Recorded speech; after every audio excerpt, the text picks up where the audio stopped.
privilegio platicar contigo más de este último libro que tengo acá. Partiendo del primer ensayo de Cascarón Roto, el de los aviones, me llamó mucho la atención el tema, bueno, varios temas dentro de este ensayo. El primero que quería comentar era el tema del consuelo de la muerte instantánea, que hablas de cómo te llama la atención por qué siempre cuando alguien murió o, no sé, siempre hay esta pregunta de, bueno, pero no sufrió, pero fue rápido, pero no se dio cuenta. Yo también me he preguntado como si de verdad alguien puede morir sin darse cuenta, ¿no? O sea, si realmente quizás siempre hay un momento previo a la muerte en el que la persona sabe, quién sabe, no lo podemos saber. Sobre este tema de la muerte instantánea, ¿es algo de lo que tú piensas como fuera del ensayo, como en la vida, algo que te da inquietud? No sé, te quería preguntar sobre eso. Es una discusión constante, no constante, es una discusión en mi casa, porque Álvaro es partidario de la muerte instantánea y yo no. Y suele ser la escuela de la muerte instantánea, yo creo que tiene más adeptos. Esta idea de que de todas maneras no te vas a dar cuenta. Para empezar, no sabemos nada de la muerte instantánea porque fue instantánea. Entonces no sabemos qué piensa el que murió o la que murió. En cambio de la muerte, digamos, lo que yo llamo la agonía razonable, sí sabemos porque estamos siempre presentes. En el caso de mi mamá y de mi papá fueron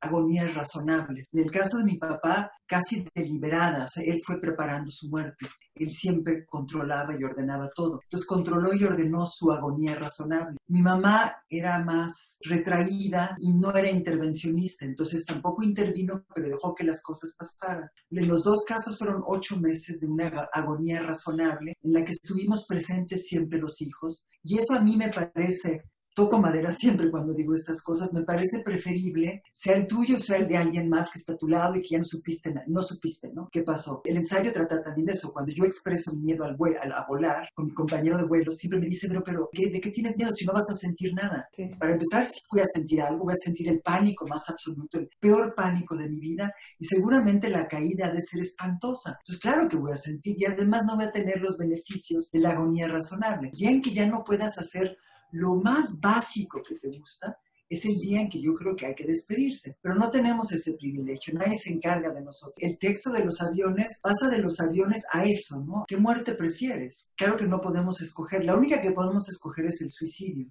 pero de algún modo, en el momento de hacerlo, también te puedes arrepentir, ¿no? Y ya no te puedes echar para atrás. Y debe ser terrible, ¿no? Yo he pensado estos casos que hay de gente que intenta suicidarse y no le sale. se arrepiente, ¿no? ¿Hay alguna evidencia de que se arrepintió en los últimos minutos pero al final sí murió? Esto que dices de los beneficios de la agonía razonable, ¿a qué te refieres tú? Para empezar, la agonía razonable es una en la que no estás aullando de dolor. Controlas las cosas básicas de un cuerpo, sabes exactamente a cuáles me refiero, ¿no? O sea, que no sea humillante, pero de que sí haya conciencia, de una conciencia que se va apagando como una vela, que vas perdiendo voluntad, hay alguien que se está encargando de casi todo, pero sigues ahí. Yo lo vi en mi papá y lo vi en mi mamá. Estuvieron ahí hasta el último momento. En cambio, la otra, por ejemplo, el último ensayo se lo dedico a un gran amigo, Manuel Andrade. Él tuvo una muerte instantánea. Ignacio Padilla tuvo una muerte instantánea. Jorge Babengoitia tuvo una muerte instantánea. Mi tío tuvo una muerte instantánea. Esas son esas que estás aquí y de repente desapareces. Es terrible para los deudos, también para ti, porque tú sigues planeando cosas de la vida y de repente ya no tienes la vida. Todavía mi mamá o mi papá, yo veía que hacían planes de lo que iban a comer, planes de lo que querían ver en la tele. Había suficiente vida para eso, para tomar decisiones. La muerte instantánea, no hay la menor libertad de nada. Digamos, en la vida diaria empiezo con planes muy modestos. Café, desayunar, no sé, estar con mis gatitos, ver a Álvaro. Son modestos, leer el periódico. Y luego va creciendo la ambición conforme pasa el día, ¿no? Sí. Ya para la noche estás ambiciosísima. En la mañana siguiente ya se te olvida. También creo que la felicidad, bueno, ya es otro tema, pero la felicidad también, en mi experiencia, se compone de esos planes modestos, ¿no? Entonces, bueno, el ensayo trata de aviones, pero también trata de eso, de que puedas seguir aquí. Hay una parte que dices que, supongamos que mi abuela contrató a una medium, ¿no? Para contactar con tu tío. Bueno, como que perdón por sacar algo de mi propio trabajo acá, pero lo pensé mucho respecto a un poema que yo tengo en el que sucedió una escena en la que un señor que justo lo conecto porque iba en un avión, ex piloto o aprendiz de piloto que estrelló el avión en el estrecho de Puget, En el poema digo, supongamos que pudo ver a una ballena que en esos mismos días una orca estaba con su ballenato surcando esos mismos mares. Creo que despierta la conversación sobre la ficción y la no ficción, ¿no? Por dividirlo más a la gringa un poco. Y bueno, la pregunta la puse aquí como mucho más elocuentemente. Es esto, si tú piensas que la literatura permite suponer para continuar, porque en realidad los límites entre realidad e invención son muy tenues, ¿no? Tú lo has explorado en otros, bueno, incluso en el título, ¿no? De la invención de un diario, está un poco ese guiño, creo. Y escribes también de la fragilidad de la memoria en un ensayo del libro de las explicaciones, La imaginación convertida en recuerdo. Bueno, es algo que creo que has tocado varias veces a lo largo de tu obra, como el tema de los recuerdos, la ficción que hay en los recuerdos, la realidad que hay en lo que inventamos. ¿Piensas tú que la literatura permite eso o qué tenías en mente? Tenía, para empezar, esta idea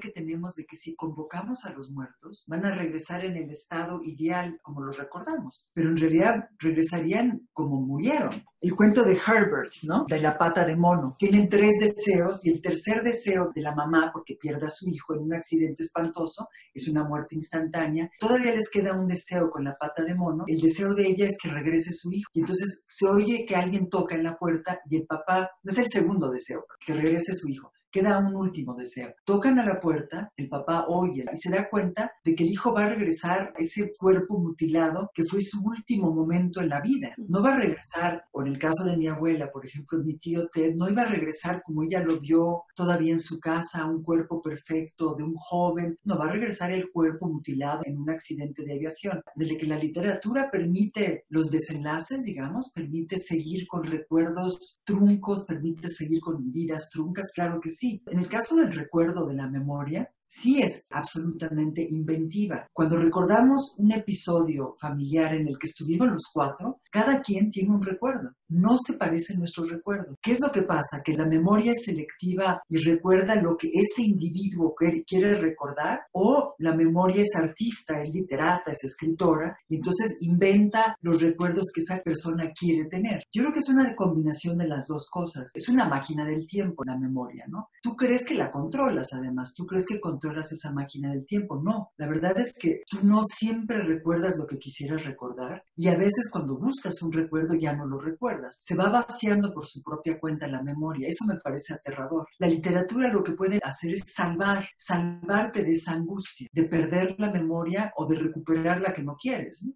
O sea, incluso lo que te contagian otros de sus propios recuerdos, lo que dices de los hermanos, a mí también me pasa de pronto que un recuerdo que pienso que tengo en realidad es el recuerdo de una foto. Entonces sí, los límites en la literatura, la idea errónea, yo pienso que en la poesía, por ejemplo, o en el ensayo hay pura verdad o pura experiencia, o que el escritor está más puesto ahí que cuando escribe ficción, pues quién sabe, ¿no? O sea, creo que... Para nada, ¿no? Como que sí, ¿no? Para nada sería mi caso. En el ensayo, por ejemplo, de los aviones, vaya que hay cosas que invento y hilos que jalas para atar cabos que parece que no puedes atar, pero acabas atando gracias a que hay literatura. Pues. Yo sé que hay recuerdos que no son míos, sino que pertenecen a alguien más que me lo contó. O lo que dices también, la fotografía.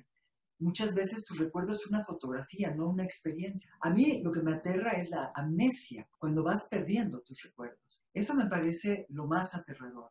Y a mí me parece digamos, un privilegio poder deshacerte del yo para que hable otra cosa. Y me quedé pensando en el caso de una amiga, ella tiene como 55 años, Alzheimer, y ella ya perdió a su yo. Entonces, el yo se puede ir. Esa idea de que tu yo, que tú manejas como si fuera una especie de naipe y lo puedes controlar, el yo se puede ir. Y cuando se va el yo, ¿qué es lo que queda? Uno siempre cree que queda algo, no queda nada. ¿Quién sabe qué lo sustituya? A veces de manera desesperada y angustiante, y otras veces de manera mucho más, digamos, imaginativa o luminosa, pues con calma, ¿no? En ese primer ensayo es el tema de los viajes. En primera te quería preguntar si te gustaba viajar. Me gusta haber viajado, pero me es cada vez más incómodo viajar. Siempre se me complica. Los días antes del viaje, el estado de angustia va aumentando. No soy una buena viajera y creo que eso no se escoge. Hay gente que es muy buena viajera, es un talento viajar. Yo no tengo el talento de la buena viajera. Siempre interfiere mi conciencia y el miedo, que no soy capaz de deponer el tiempo. no tengo un espíritu aventurero para nada. Y luego hay detalles de las maletas, y luego también las pastillas. Esto es algo personal, pero tiene mucho que ver con la memoria finalmente. Yo soy epiléptica. Yo tengo que tomar diario 2 pastillas para controlar la epilepsia. Y el pánico que me entra de no calcular bien la toma de las pastillas es tan brutal que eso también me persigue durante el viaje. Mi epilepsia se manifestó en 2012 por primera vez después de años, y se manifestó después de un largo viaje, el jet lag, ¿no? Me estaba yo viendo al espejo en un baño brumoso y ahí tuve la primera crisis pequeña de la epilepsia. Entonces también me da mucho miedo viajar por eso. Y ahora que estamos hablando de la memoria, y ya que me estoy desnudando aquí frente a este país y frente a ti, una de las cosas que ocurre con la epilepsia y con las convulsiones es que pierdes trozos de tu memoria para siempre. Por eso yo tengo esta especie como de relación superficial con la memoria, en el sentido de que voy agarrando lo que puedo porque no sé cuánto quedó. La invención de un diario, por ejemplo, todo ese año fue el año de las convulsiones y fue la invención de un diario porque estoy inventando los días también. Esa angustia de los viajes y los aviones también tiene que ver con una condición, digamos, de cierto riesgo para mí. La memoria depende muchísimo de esos asideros, ¿no? Cuando cambian de lugar drásticamente, no sabes a qué lugar vas a regresar. Entonces, esos viajes en el tiempo que yo controlo por medio de la memoria tienen su riesgo, pero también voy a lugares que ya conozco. Esos viajes son algo que creo que ahorita están en pausa y yo creo que van a tardar mucho en volver. Es una ficción, esta idea de que todos los escritores nos queremos ver y nos queremos mucho y nos llevamos bien. Sí, no. Hay una rivalidad a flor de piel y se va despertando en los congresos. ¿Quién le va mal? ¿A quién le va bien? ¿A quién le va regular? Y me parece que el texto que cito de Ibargüengoitia es canónico en el sentido de que no ha cambiado, siempre es lo mismo. Además son congresos humanistas donde se expresa un gran amor por la humanidad, los escritores expresan sus buenos deseos y siempre la hermandad latinoamericana o la hermandad mexicana y bueno, las mujeres por un lado y luego los pueblos originarios por el otro y todos nos juntamos y hablamos bien los unos de los otros. Es muy difícil no verlo con una mueca de escepticismo, ¿no? Es un formato que me cuesta trabajo, digamos, no lo manejo con soltura, pero no manejo casi nada con soltura, ¿eh? Entonces...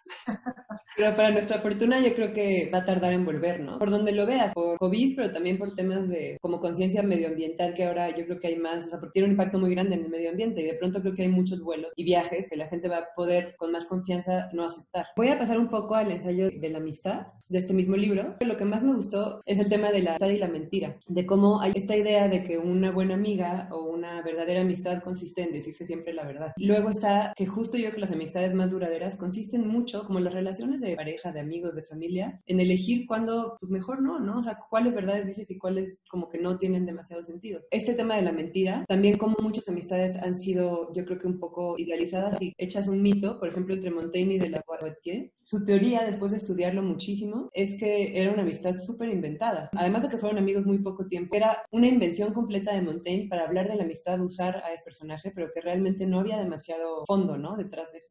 Entonces, bueno, ¿has escuchado esa teoría? Sí, en el sentido de que además la poesía era menor que en el sentido, el mero era Montaigne. En el caso de este ensayo, lo que pongo precisamente es eso. Todas las teorías de la amistad idealizan enormemente la amistad y la convierten en una especie como de relación en donde todo lo que sucede es bueno. Porque las amigas, los amigos se comportan siempre muy bien, se dicen lo que piensan, no les importan los desacuerdos, nunca se sienten porque se entienden perfectamente bien y nada de eso es cierto. Yo creo que no hay encuentro con amigos o amigas en que no ocurra algo que no te gusta o que no me gusta o que algún disgustito, algún malentendido. Yo me estoy planteando no como la víctima, sino como la persona que arruina amistades por temperamento, porque digo lo que no debo decir, porque planteo desacuerdos, etcétera, etcétera, etcétera. Pongo en riesgo la amistad muy seguido. Y lo que digo, esa definición de Aristóteles de la amistad como una forma de bondad que no puede darse más que entre personas buenas, y al mismo tiempo en algún lugar también Aristóteles dice hay amigos, no hay amigos, no existe la amistad. Él incluso lo dice como broma o como comentario final, es difícil adjudicárselo, puede ser un invento de Diógenes, no se sabe. Pero el hecho es que ¿dónde está la amistad? Como algo fijo no existe, ¿no? Siempre se está moviendo. Incluso con los mejores amigos siempre se está moviendo. Hablo también de Cicerón, cuya definición de la amistad se sigue usando hasta la fecha en los ensayos sobre la amistad, que siempre son muy ideales y muy optimistas. Hay que decirse la verdad. verdad. Entonces yo planteé un caso en que decidí decir la verdad. A una amiga le dije, oye, me molestó mucho lo que me dijiste, y mi amiga empezó a llorar. Entonces, la verdad, ¿qué significa la verdad? Además, la verdad solo tiene sentido si la dices a tiempo. Si no la dices a tiempo, caduca. Es una medicina falsa porque tiene una fecha de caducidad inmediata. También yo planteo mi torpeza de esa cosa patética que tengo yo de ¿por qué no nos sentamos a hablar de lo que ocurrió la vez pasada? Porque creo que hubo un malentendido, creo que nos dijimos algo, que yo dije algo que no debería haber dicho, y nadie se maneja así, nadie tiene tiempo para esas reuniones que yo me planteo en términos ideales, porque además nadie tiene ganas, nadie recuerda, como hablábamos de la memoria. Mi recuerdo de lo que salió mal no es igual a tu recuerdo de lo que salió mal. Yo tengo una memoria pesimista, digamos, me cebo con las cosas que salieron mal, y las cosas que salieron bien para mí pues, no tienen mucha importancia porque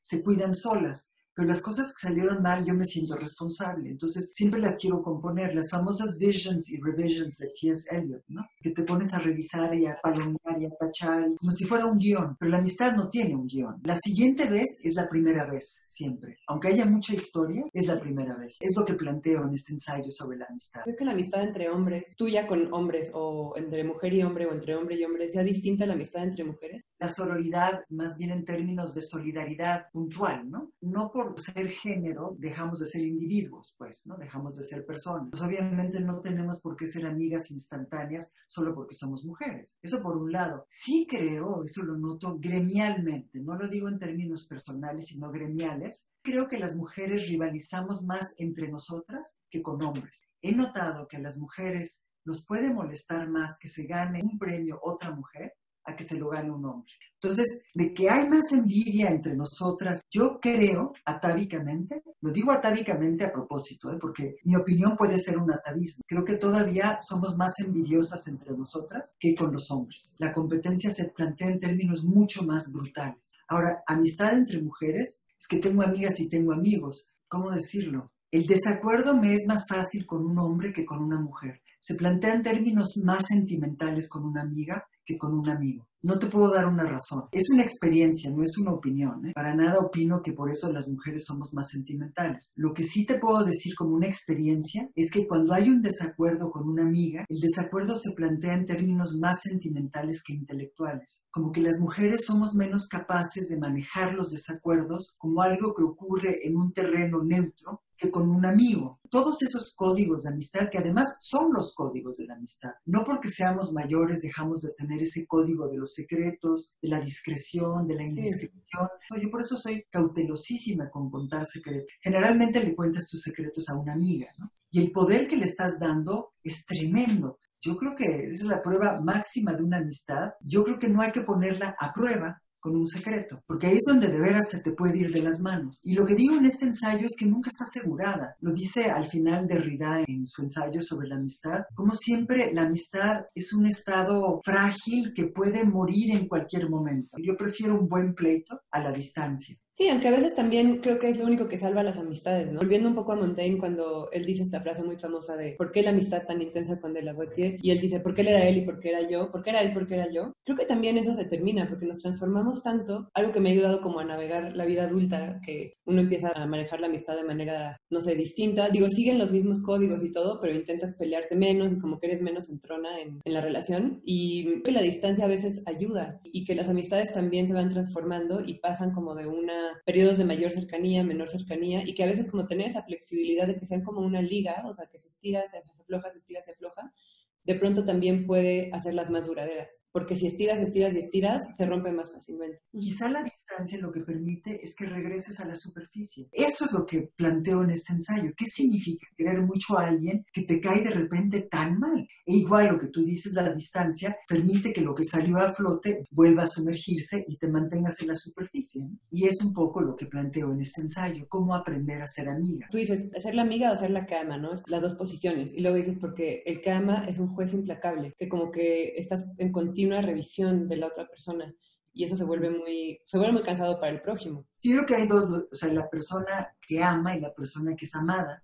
Uno tiende a pensar por razones un poco trilladas que la persona que ama es la persona buena, pero en realidad no. Yo creo que el que ama es la persona que siempre está observando y vigilando, queriendo más y tiene expectativas y En cambio, la persona amada no necesita nada, porque ya es amada. Me decía un consejo que se me quedó muy grabado, que era nunca des más de lo que sabes que la otra persona te va a poder dar de vuelta, porque entonces la vas a incomodar. Entonces, ¿en qué términos se está planteando la amistad? Se está planteando en términos de manos llenas y manos vacías. Entonces, tenemos que dar algo. Bueno, la amistad yo creo que está más llena de malentendidos que de momentos perfectos. Estamos llenos de opiniones, además, y las opiniones no concuerdan. Y a ti te puede no gustar que yo opine de cierta manera. Lo hemos visto a lo largo de estos últimos años, ¿no? Con la política, con el Me Too, el feminismo. Las discusiones son virulentas y es difícil saber si una amistad va a sobrevivir a esas discusiones, ¿no? Yo tengo la esperanza de que sí, que por un lado estén las ideas y por otro lado estén los sentimientos, pero eso creo que es una ficción, ¿no? Sí, se ponen sobre la mesa cosas y muchas exigencias. Muchas gracias, Isabel. No, gracias, Teddy, muchas gracias. Me da mucho gusto verte.